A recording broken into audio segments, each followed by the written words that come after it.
Bom dia, pessoal. A gente vai adentrar agora na unidade 3, tá?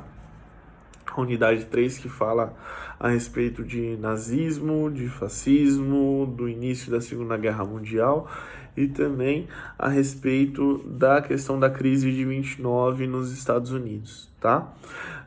Mas é muito importante que você entenda, pessoal, antes da gente falar de nazismo, de fascismo, que você entenda o que é um regime totalitário, tá? E qual o papel, por exemplo, de cada uma dessas nações antes da gente adentrar a chamada Segunda Guerra Mundial, tudo bem? Então, um regime totalitário, só para você entender, é um regime onde o governo ele não tem outro partido político a não ser o partido político da situação, ou seja, o partido político que está no poder, certo? O regime totalitário é um regime que não encontra nada contrariado a ele, certo? Não existe nada que o contrarie, não existe nada que possa ser contrário ao governo. Por exemplo, só para se ter uma ideia, dentro desses regimes totalitários, a gente teve o regime totalitário de Stalin, na União Soviética, ou seja, na Rússia. A gente teve o regime totalitário de Hitler, na Alemanha, do nazismo. A gente teve de Benito Mussolini, na Itália. E também tivemos de Francisco Franco e de Salazar em Portugal e na Espanha, certo? Então, esses todos foram os regimes totalitários que ocorreram antes da Segunda Guerra Mundial. Então, só para a gente entender o cenário disso tudo, tá? Regime totalitário, pessoal, é um regime onde o governo ele tem o poder sobre tudo, tudo. O governo ele tem o poder sobre o exército, ele vai ter o poder sobre as empresas, ele vai ter o poder sobre aquilo que é colocado na escola, aquilo que é colocado enquanto meio de comunicação. Na época, os meios de comunicação eram rádio, então esses regimes totalitários eles controlavam tanto o rádio quanto os jornais, tá? E dentro dessa questão de regime totalitário, é só você entender que é aquele que tem o regime total, ou seja, o governo ele cuida de absolutamente tudo, tudo está nas mãos do governo, certo? Isso seria basicamente um regime totalitário, tudo bem? Um outro ponto que a gente precisa entender e que você precisa perceber é que, assim, dentro do regime totalitário você não tem nada nem ninguém que seja contrário ao governo. Então não existe oposição e situação, tá? Existe a situação e a situação, só isso, tudo bem? Então, dentro desses regimes, você teve, pura e simplesmente, esses governantes se mantendo durante 5, 10, 20, 30 anos no poder, certo? Durante todo esse tempo, esses governantes ficaram e não tiveram oposição de basicamente ninguém. Com exceção, é claro, de Hitler, que teve oposição dentro do seu próprio exército, tentando matá-lo. Mais de 8 atentados ele acabou recebendo, só que dentro desses regimes totalitários é muito difícil que isso aconteça, tá? Perdão. Porque o próprio governo, ele estabelece formas onde a população ela não consegue opinar e ela é extremamente fiel ao poder político que está vigente. Só para vocês entenderem, a população alemã amava o Hitler. Eles eram completamente fascinados por ele, haviam retratos dele dentro de casa.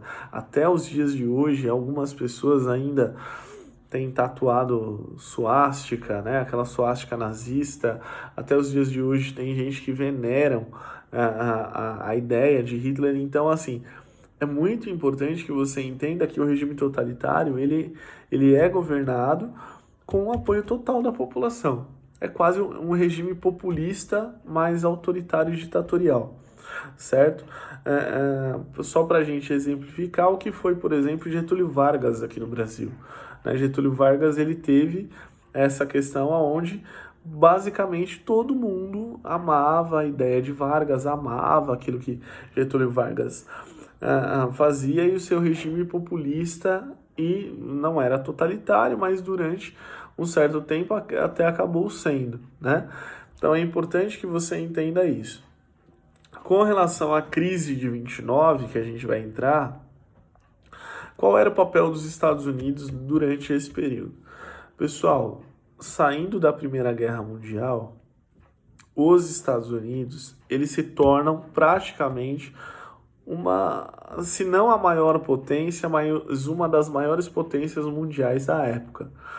Então, só para entender, quem é que mandava no mundo inteiro? Quem mandava no mundo inteiro era a Inglaterra, até a Primeira Guerra Mundial. Acabou a Primeira Guerra Mundial, os Estados Unidos eles tomam esse papel da Inglaterra, e eles passam a mandar praticamente no mundo inteiro, no sentido comercial, econômico, entre outras coisas, e eles passam a exercer um poder extremamente importante chamado a polícia do mundo. Ou seja, a partir dessa época, os Estados Unidos eles instituem como se fosse assim: a Palestina e Israel, que a gente viu na aula passada, estão brigando lá. Então os Estados Unidos vêm e dizem assim: nós repudiamos totalmente aquilo que Israel fez, jogando mísseis lá na Palestina. Pergunta: o que os Estados Unidos têm a ver com a Palestina e com Israel? Nada. Mas eles exercem essa questão da polícia do mundo como se fosse a polícia do mundo, por assim dizer, meio que adentrando e entrando dentro dos outros territórios e colocando a sua opinião e expressando a sua opinião de maneira enfática, incisiva, e mostrando, na verdade, para as outras pessoas o quanto, na verdade, eles têm o poder, o quanto, na verdade, eles têm influências no mundo inteiro. Então, a partir dessa época, os Estados Unidos já vão exercer essa influência. E assim, antes de acontecer a crise de 29, é importante que você entenda também: os Estados Unidos já estava despontando como a grande superpotência da época, como o grande modelo industrial a ser seguido, como a grande questão do liberalismo econômico que todo o resto do mundo passou a seguir depois, os Estados Unidos já estavam implementando dentro do seu país. É claro que a crise de 29 ela abalou tudo isso, mas é importante que você entenda o cenário que estava acontecendo no mundo antes da chamada Segunda Guerra Mundial. Então você tinha dentro da Europa todos esses regimes totalitários, você tinha Stalin já no governo da Rússia, Hitler no governo da Alemanha, Benito Mussolini na Itália, você tinha no Brasil aqui Getúlio Vargas, você tinha Salazar em Portugal, Francisco Franco na Espanha, e você tinha os Estados Unidos já despontando como a grande superpotência do chamado século XX, né? E aí é importante que você entenda: o cenário estava pronto para a Segunda Guerra Mundial e principalmente para retirar da Alemanha todas as mágoas que haviam ficado da chamada Primeira Guerra. Porque a Segunda Guerra Mundial, pessoal, ela é uma continuação, por assim dizer, da Primeira, tá?